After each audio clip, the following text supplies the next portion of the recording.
Hello नमस्कार दोस्तों, स्वागत है आप सबका अमित क्लासेस आगरा के स्टडी प्लेटफॉर्म पर। तो दोस्तों आज हम आपके बीच में बहुत ही ज्यादा महत्वपूर्ण वीडियो को लेकर उपस्थित हुए हैं जो कि सीटेट ईवीएस की है। और ये जो प्रैक्टिस सेट है दोस्तों, प्रैक्टिस सेट नंबर 12 है दोस्तों। इसमें हमने बहुत ही ज्यादा महत्वपूर्ण प्रश्नों को शामिल किया गया है। कुल इसमें 30 प्रश्न है दोस्तों, और ये जो 30 प्रश्न बार बार एग्जाम में फंसे हुए प्रश्न है। 100% परीक्षा में आने वाले प्रश्न है ये। चलिए स्टार्ट करते हैं। और हाँ, अगर आपने अभी तक हमारे चैनल को सब्सक्राइब नहीं किया हुआ है तो प्लीज सब्सक्राइब कर दें और बेल आइकन को भी प्रेस कर दें। चलिए स्टार्ट करते हैं। निम्नलिखित में से वैश्विक तापन का मतलब क्या होता है? Green house. क्या होता है? Green house. जो ग्रीन हाउस जो इफेक्ट है, इसकी जिम्मेदार कौन है ये आपको बताना है।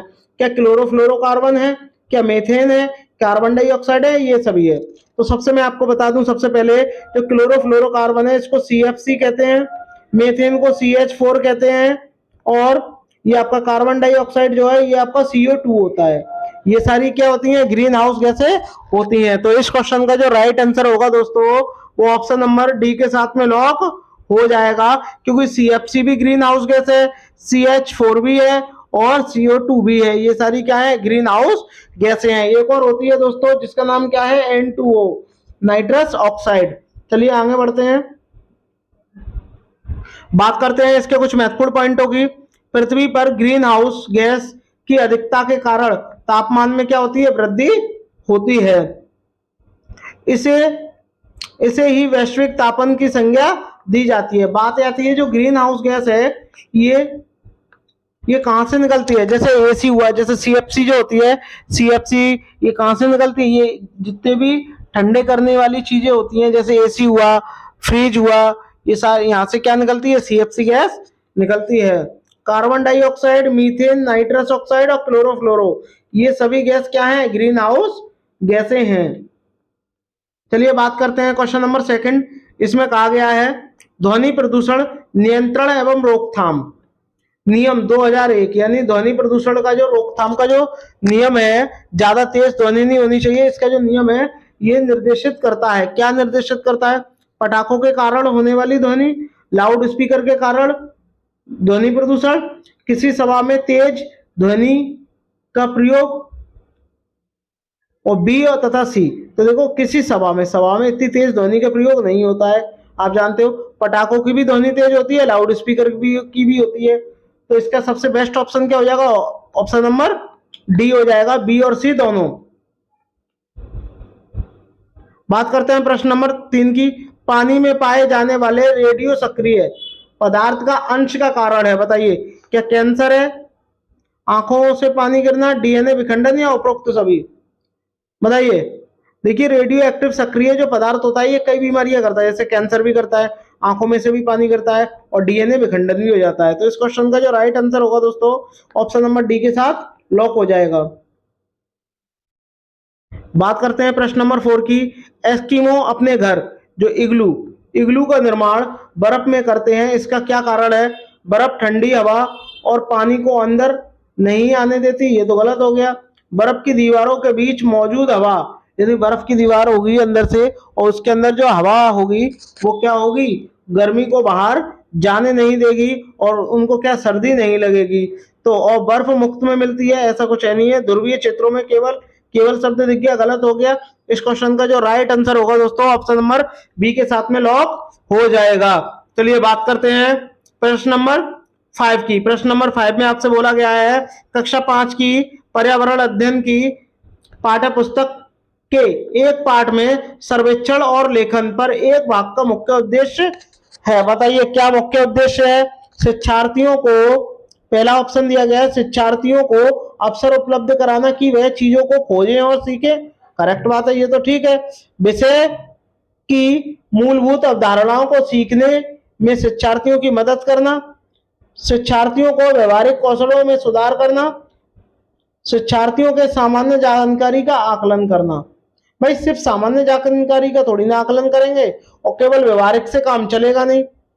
और इसमें क्या कहा गया? मदद करना, ये तो गलत वर्ड हो गया। तो एक ही ऑप्शन बचा, वो क्या है? ऑप्शन नंबर D जो है। आपने देखी होगी खोज विधि और करके सीखने पर यह बल देती है। प्रश्न नंबर 6, इसमें बोला गया है EVS। क्या?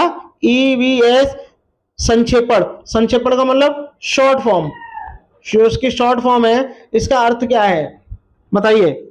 यानी ईवीएस की फुल फॉर्म क्या है ये आपको बतानी है। ईवीएस बताइए। एनवायरमेंट साइंस है, एनवायरमेंट सोर्सेस है, एनवायरमेंट स्टडीज है, या एनवायरमेंट स्किल्स है, ये आपको बताना है। तो मैं आपको बता दूं इस क्वेश्चन का जो राइट आंसर होगा दोस्तों वो ऑप्शन नंबर सी के साथ में लॉक हो जाएगा, एनवायरमेंट स्टडीज होती है। प्राथमिक स्तर पर पर्यावरण शिक्षण का उद्देश्य नहीं है, बताइए कौन सा नहीं है। शिक्षार्थियों में जागरूकता का विकास करना, ये तो सही लग रहा है। पर्यावरण के में प्रदूषण समस्याओं को दूर करने हेतु शिक्षार्थियों की सक्रिय भागीदारी, ये भी ठीक ठाक है। आगे पढ़ते हैं। शिक्षार्थियों के जंगली जानवरों की जानकारी से अवज्ञ रखना और उनसे भयमुक्त शिक्षण हो सके। दूसरा दिया है पर्यावरण समस्याओं को समझने के बाद उनका निराकरण हेतु कौशल प्राप्त करना। ये आपको बताना है कि इनमें से कौन सा जो होगा एक ऑप्शन वो नहीं होगा, बताइए कौन सा होगा बताइए। तो इस क्वेश्चन का जो राइट आंसर होगा वो ऑप्शन नंबर सी के साथ में लॉक हो जाएगा। बात करते हैं प्रश्न नंबर 8। प्रश्न नंबर 8 में कहा गया है एक प्रारंभिक कक्षा कक्ष में एक बालक बालिकाओं अपने साथ जो अनुभव लाते हैं वो क्या लेके अनुभव आते हैं ये आपको बताना है। उन्हें शामिल कर उनका संचय करना चाहिए, उन्हें अस्वीकार कर देना चाहिए, उन पर ध्यान नहीं देना चाहिए, उन्हें पीटना चाहिए। तो पीटना ये गलत हो जाएगा, अस्वीकार करेंगे नहीं, ध्यान देंगे नहीं, ये तीनों ऑप्शन क्या है, ये तीनों ऑप्शन क्या है, नेगेटिव ऑप्शन है। तो ये क्या हो जाएगा, ये गलत हो जाएगा। तो इस प्रकार जो है ऑप्शन नंबर ए जो है वो एकदम करेक्ट हो जाएगा। बात करते हैं प्रश्न नंबर 9 की। शीत निद्रा, शीत का मतलब जो सर्दी में क्या, वो सॉरी गर्मी, सर्दी में क्या होता है जो सोते हैं, सर्दी में सोने को क्या बोलते हैं, शीत निद्रा बोलते हैं, शीत निद्रा, शीत निद्रा बोलते हैं। तो बताओ सर्दी में क्या गैस होती है, भैंस होती है, मच्छर सोता है? भाई ये तो नॉर्मल गर्मी में भी सो जाते हैं या नहीं भी सोते हैं कोई दिक्कत नहीं है, लेकिन जो छिपकली होती है ये क्या सो जाते हैं। बात करते हैं प्रश्न नंबर 10 की। प्रश्न नंबर 10 में आपसे बोला गया है खेतों में मिट्टी में पाया जाने वाला कछुआ, कछुआ नहीं होगा या केचुआ होगा, क्या होगा, केचुआ, केचुआ किसान का मित्र कहलाता है। देखिए मैं आपको बता दूं जो किसान का मित्र होते हैं ये दो होते हैं, एक आपका केचुआ हो गया, एक आपका सांप हो गया। ये क्या होते हैं, किसान के मित्र कहलाते हैं। ये करते क्या है, छोटे कीड़ों को खाकर के फसलों को उन को सुरक्षित रखते हैं, नहीं ये वाला नहीं है। मिट्टी गंदी गंदी मिट्टी को खाकर फसलों की आयु, अरे ये भी नहीं है। भूमि का संरक्षण करने में सहायक होता है, ये भी नहीं है। भूमि की उर्वरा शक्ति को बढ़ा देते हैं, ये करेक्ट है। यानी अगर ये होंगे सांप और केंचुआ तो भूमि की जो उपजाऊ होगी वो बहुत तेजी से उनकी ग्रोथ होगी। बात करते हैं प्रश्न नंबर 11 की। इसमें बोला गया है इस पौधे में पत्तियां हैं, उन्हें सब्जी की तरह प्रयोग में लाया जाता है, इसके बीजों का तेल प्राप्त किया जाता है, बताइए। यानी इसके पत्ते भी काम आते हैं, जैसे कि आपको बताना है कौन सा, पालक है। देखिए पालक का तेल तो निकलेगा नहीं, क्या बंद गोभी का निकलेगा तेल? भाई आप एक बात बताइए, नारियल की कभी भी क्या सब्जी बनती है क्या? आप कहोगे नहीं बनती है। सरसों की सब्जी बन जाती है, सरसों के जो बीज होते हैं वहां से क्या तेल निकल आता है। और आपको कमेंट करके मुझे ये बताना है कि सरसों के तेल में पकी हुई मछली कहाँ के लोग खाते हैं, ये आपको कमेंट करके बताना है। चलिए बात करते हैं प्रश्न नंबर 12 की। इसमें आपसे बोला गया है कांटेनुमा पत्तियों को दर्शाकर एक शिक्षक किस प्रकार के पौधों को पढ़ा रहा है। आपको इसमें एक पॉइंट मिल गया, कांटेनुमा। कांटेनुमा पत्ती कहाँ होगी, स्थलीय लोगों के लिए होगी, ये भी नहीं है। जलीय में होगी ही नहीं, उभयधर्मी में होगी नहीं, एक ही होगा ऑप्शन नंबर डी। यानी मरुस्थल में कैसी कांटेनुमा पत्तियां पाई जाती हैं पेड़ों की, क्यों? क्योंकि यहाँ पानी की कमी ज्यादा होती है। प्रश्न नंबर 13 है, इसमें आपसे बोला गया है निम्नलिखित में से भोजन बनाने का कौन सा तरीका अच्छा है, बताइए। सब्जियों को काटना तब उन्हें चलते पानी में धोना, ऐसा तो कतई नहीं है। सब्जियों को काटना तथा बताने से पहले उन्हें समय पे धूप में रखना, ये भी नहीं होगा। बैक्टीरिया नष्ट करने के लिए सब्जियों को गहरा तलते हुए यानी ज्यादा तलते हुए रखना, ये भी नहीं होगा। इस क्वेश्चन का जो ऑप्शन होगा वो डी के साथ चला जाएगा। सब्जियों को अच्छी तरीके से धोना और फिर काटना। चलिए आगे बढ़ते हैं। प्रश्न नंबर 14। प्रश्न नंबर 14 में आपसे बोला गया है 4 शिक्षक हैं, ठीक है, 4 शिक्षक कक्षा 5 के विद्यार्थियों के लिए मूल विषय पर यात्रा पर प्रस्तुतिकरण करने के लिए कहा गया है। प्रत्येक में निम्नलिखित नीतियों में से किसी एक का मुख्य रूप से केंद्रित किया जाएगा। बताइए क्या मुख्य रूप से केंद्रित किया जाएगा। देखिए सबसे पहले इसमें एक वर्ड आपको नजर आ गया होगा व्याख्या, ये रॉन्ग हो जाएगा, यानी जब ये गलत है तो ये भी आपका रॉन्ग होगा। इसमें भी व्याख्या है, ये भी गलत हो गया। इसमें क्या, इसमें निबंध है इसलिए ये भी गलत हो गया। कुछ वर्ड होते हैं जो नेगेटिव होते हैं, जैसे कि आपका याद करना, रटना, ठीक है, एक आपका होता है परिभाषा, ये सब क्या है नेगेटिव वर्ड है। ये क्या है व्याख्या, ये सारे क्या है नेगेटिव वर्ड है। ये क्या है गृह कार्य, ये सारे क्या है नेगेटिव वर्ड होते हैं। तो इस क्वेश्चन का जो राइट आंसर होगा दोस्तों ऑप्शन नंबर डी के साथ में लॉक हो जाएगा। इसमें कहा गया विद्यार्थियों से यात्रा में प्रयोग किए गए विभिन्न साधनों अनुभवों का वर्णन करने के लिए कहना, ये एकदम करेक्ट हो जाएगा। चलिए बात करते हैं प्रश्न नंबर 15। इसमें आपसे बोला गया है एक वयस्क मानव में कुल कितनी अस्थियां होती हैं, ये आपको बताना है। बताइए 306 होती हैं, 275, 206 या 175। तो आपको मैं बता दूं एक जो वयस्क मानव होता है इसमें कितनी अस्थियां होती हैं, 206 होती हैं। जबकि बात करें शिशु में कितनी होती हैं, शिशु में कुल अस्थियां कितनी होती हैं, 300 प्लस होती हैं। प्रश्न नंबर 16। प्रश्न नंबर 16 में बोला गया है क्षेत्रफल के आधार पर भारत का सबसे बड़ा राज्य कौन सा है। उत्तर प्रदेश है, राजस्थान है, महाराष्ट्र है या मध्य प्रदेश है। बताइए कौन सा है। तो यहाँ बात बड़े की हो रही है लेकिन हम आपको किसकी छोटे की बात करते हैं कि क्षेत्रफल के सबसे छोटा कौन सा है। छोटा कौन सा हो जाएगा आपका गोवा हो जाएगा। और गोवा की राजधानी क्या है, पणजी इसकी राजधानी है। क्या है इसकी राजधानी, पणजी है। हाँ, और आपसे पूछा गया है भारत का सबसे बड़ा राज्य कौन सा है, तो वो कौन सा है आपका राजस्थान है। राजस्थान का कोई एक वन्य अभ्यारण्य का नाम बताओ कौन सा है, केवला देव। क्या है, केवला देव। राजस्थान के वर्तमान में मुख्यमंत्री कौन है, अशोक गहलोत हैं। ठीक है, राजस्थान में कितने जिले हैं, 33 राजस्थान में जिले हैं। महाराष्ट्र में कौन सा है, कान्हा है। कौन सा है, कान्हा वन्यजीव अभ्यारण्य। ठीक है, महाराष्ट्र की राजधानी क्या है, सॉरी महाराष्ट्र नहीं, मध्य प्रदेश की राजधानी क्या है, भोपाल है। भोपाल है। उत्तर प्रदेश की लखनऊ है।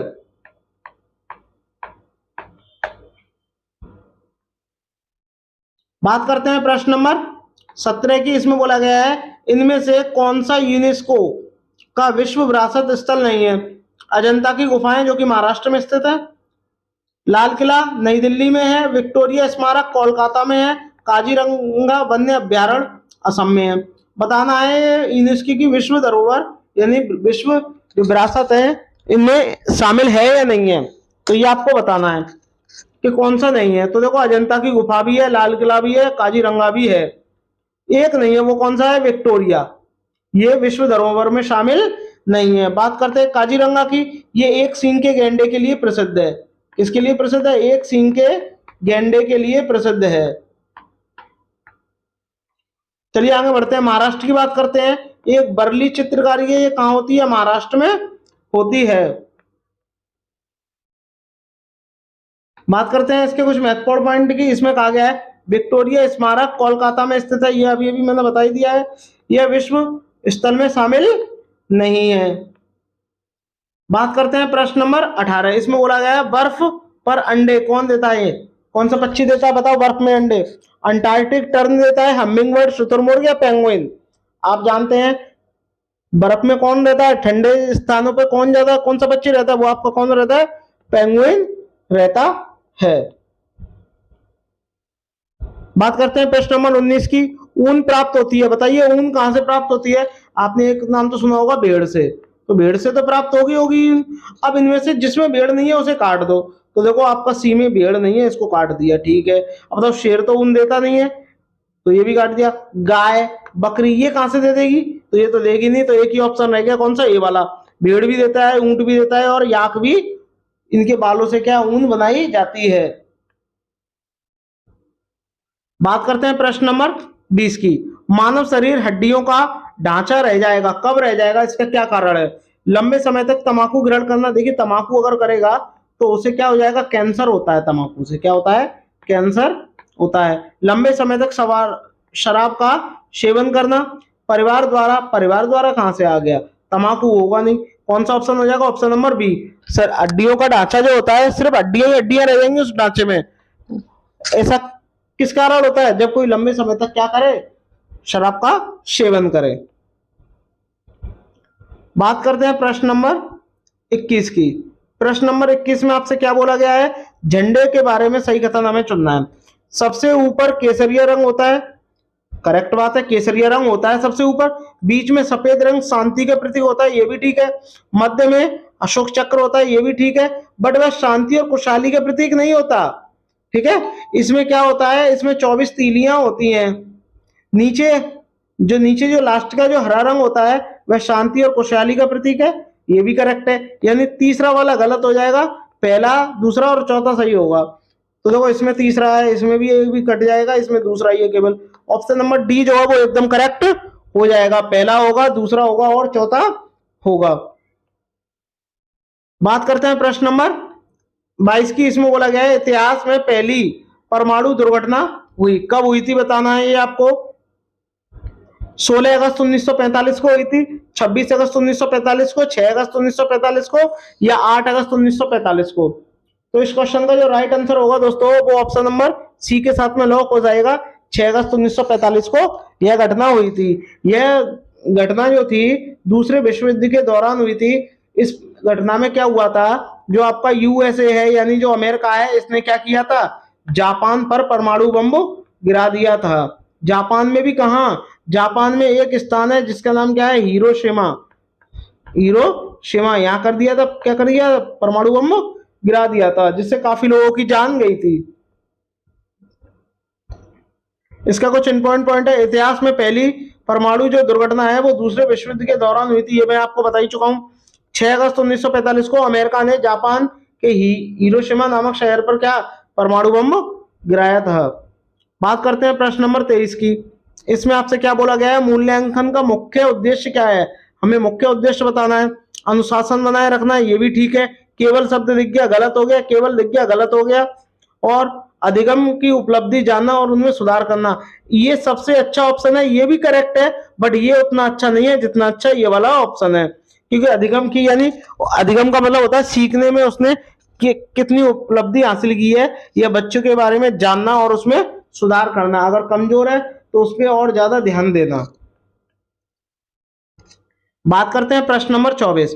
प्रश्न नंबर 24 में आपसे बोला गया है कि कोणार्क मंदिर को स्थित है, कहाँ स्थित है, राजस्थान में, मध्य प्रदेश में, उड़ीसा में या तमिलनाडु में, आपको बताना है। तो बात करते हैं कोणार्क के मंदिर की। ये क्या है, सूर्य को समर्पित है, सूर्य को समर्पित है ये मंदिर,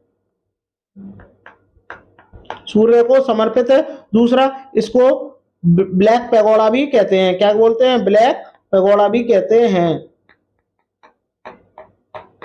ये कहाँ स्थित है, ये आपका उड़ीसा में स्थित है।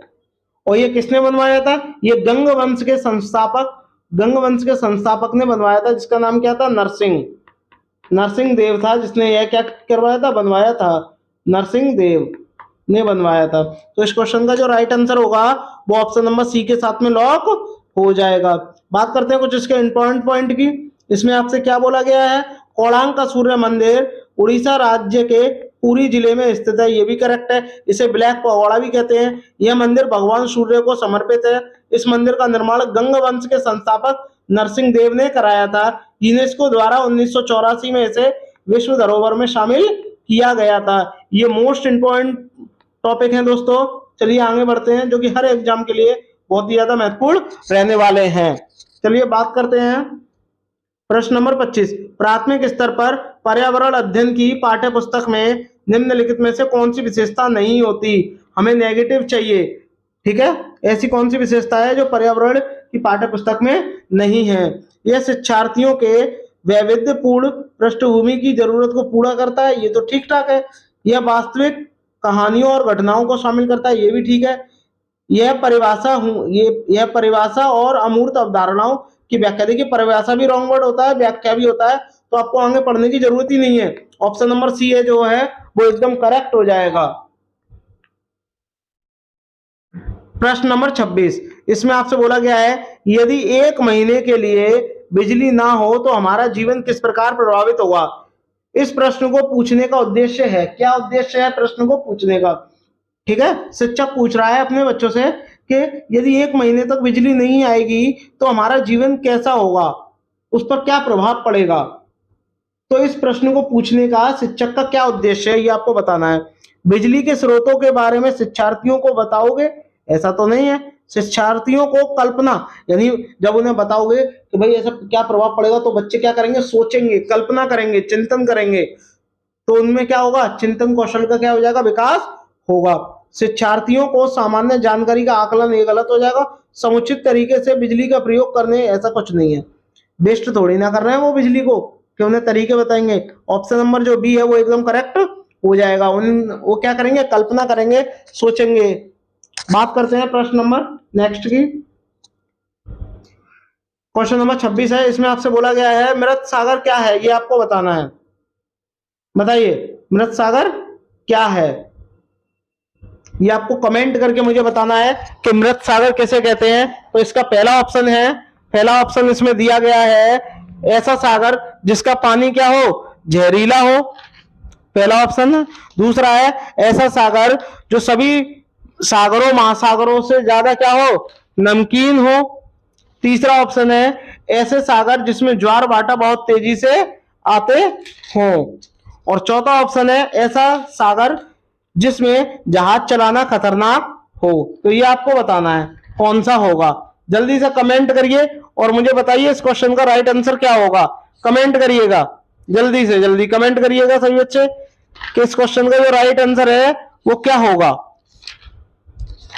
चलिए बात करते हैं मृत सागर की। तो देखिएगा इसमें क्या होगा, इसके कुछ पहले महत्वपूर्ण पॉइंटों को आप पहले जान लो जब इनको हम करते हैं। इसके कुछ महत्वपूर्ण पॉइंट क्या है मैं आपको बता दूं।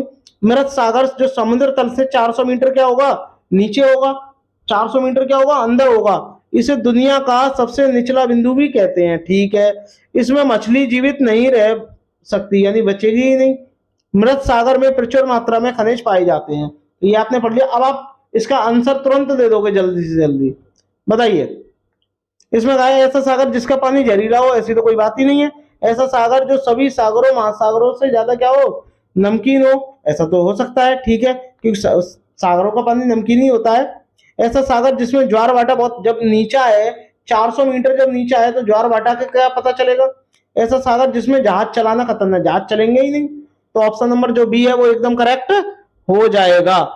चलिए आगे बढ़ते हैं। प्रश्न नंबर 28, इसमें आपसे बोला गया है सुनामी। तो सबसे पहले आप मुझे कमेंट करके बताइए कि सुनामी की स्पेलिंग किस अक्षर से शुरू होती है, ये आपको बताना है किस लेटर से स्टार्ट होती है। यह बहुत गर्म समुद्री धारा है, मछलियों का बहुत बड़ा समूह है, पिघलता हुआ ग्लेशियर है, यह समुद्र में भूकंप है। ये आपको इसका आंसर कमेंट करना है। तो मैं आपको बता दूं इस क्वेश्चन का जो राइट आंसर हो जाएगा, सुनामी जो होता है समुद्र में भूकंप को कहते हैं। और सुनामी की जो स्पेलिंग होती है दोस्तों वो टी से स्टार्ट होती है, सुनामी। ठीक है दोस्तों, चलिए आगे बढ़ते हैं।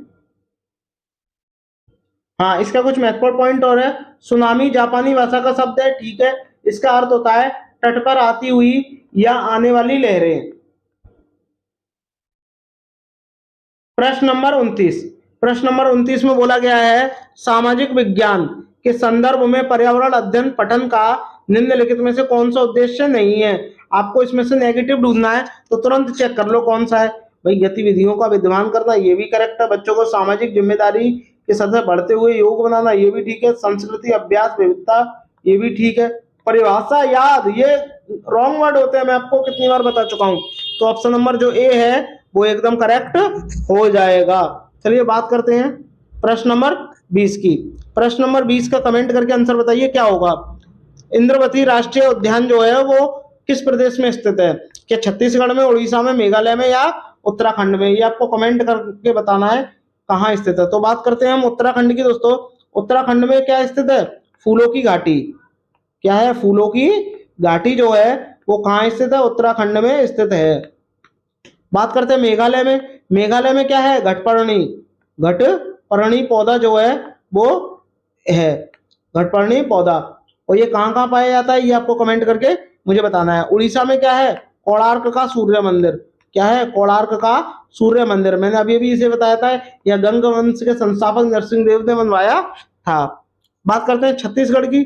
छत्तीसगढ़ में क्या है? छत्तीसगढ़ में मैं आपको इसको यहाँ बता रहा हूँ, क्या है? लाल चीटी की चटनी। लाल चीटी की चटनी जो है ये कहाँ की प्रसिद्ध है? ये छत्तीसगढ़ की बहुत ज्यादा प्रसिद्ध है। चलिए बात करते हैं इंद्रावती राष्ट्रीय उद्यान, ये कहाँ स्थित है ये आपको कमेंट करके बताना है। तो मैं आपको बता दूं ये जो है आपका छत्तीसगढ़ में स्थित है। आई होप आपको वीडियो अच्छी लगी होगी। अगर अच्छी लगी हो दोस्तों तो थैंक्स फॉर वॉचिंग। मिलते हैं नेक्स्ट वीडियो में, तब तक के लिए धन्यवाद।